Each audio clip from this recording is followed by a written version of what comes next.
Bonjour, ici Daniel Dargy, ingénieur de chez Construction Daniel Dargy.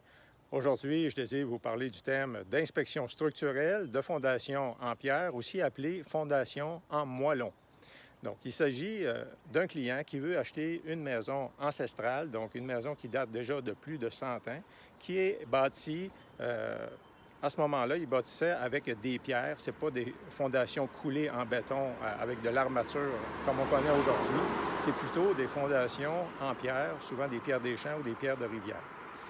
Donc,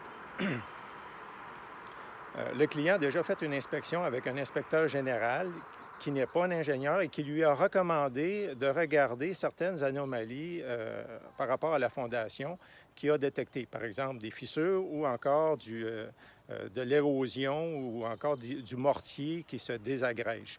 Donc, il veut savoir est-ce que c'est grave, qu'est-ce qu'il y a à faire, comment le régler, quand est-ce que ça a commencé. Donc, toutes sortes de questions comme ça pour s'assurer de faire un bon investissement.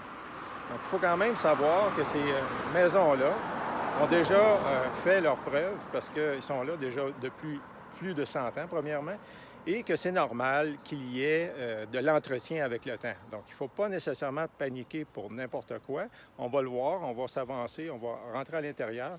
La raison pourquoi je suis habillé comme ça, c'est parce que ces maisons-là, souvent, ils ont des sous-sols qu'on appelle des caves de service ou très bas, où il faut ramper souvent. Et donc, c'est pour ne pas me salir, mais aussi pour avoir accès à tous les endroits à l'intérieur. Donc, on va regarder dans quelle mesure la fondation a besoin d'être réparée, si c'est nécessaire, d'être supportée. Est-ce qu'il y a des indices sur les étages où il y a des instabilités structurelles? Les planchers, est-ce qu'ils sont croches? Est-ce qu'il y a des fissures dans les murs, dans les plafonds? Toutes sortes de signes comme ça qui vont nous permettre de dire est-ce qu'il y a une certaine stabilité? Est-ce que l'érosion qu'il y a là peut être réparée d'une façon raisonnable? Donc, la première chose qu'il faut savoir, c'est qu'il ne faut pas peinturer la maçonnerie, il faut que ça respire. Donc, souvent, on voit des maisons avec des fondations peinturées parce qu'ils ont voulu couvrir le crépi pour que ça fasse plus joli. Donc, il ne faut pas peinturer ça, à moins d'utiliser une peinture très spéciale qui permet de respirer. Donc, la maçonnerie, il faut que ça respire. Ça, c'est une première chose. Ensuite, on va regarder, comme j'ai dit, s'il n'y a pas des signes sur les autres étages qu'il y a une instabilité. Il faut savoir aussi que ces fondations-là, en général, sont assez épaisses. Aujourd'hui, on construit des fondations dans le résidentiel entre 8 et 10 pouces d'épais en général, alors que ces fondations-là, souvent, sont beaucoup plus épaisses, entre 18 et 24 pouces normalement. Donc, c'est quand même des fondations assez costauds. Même si on peut penser qu'il y a une certaine fragilité parce que c'est toutes des pièces de maçonnerie, mais en général, ces maisons-là font bien leur travail. Donc, on va s'avancer pour voir à l'intérieur et qu'est-ce qu'on peut recommander pour cette maison-là. Donc, effectivement, qu'est-ce que j'ai pu constater lors de la visite? C'est que, oui, il y a du mortier qui se désagrège. Il n'y a pas de signe d'instabilité aux étages. Les murs, les planchers sont relativement assez droits.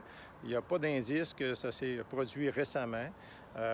Ça peut s'être passé il y a à peu près 70, 80 ans. Il n'y a aucune information sur quand est-ce que c'est arrivé, comment c'est arrivé.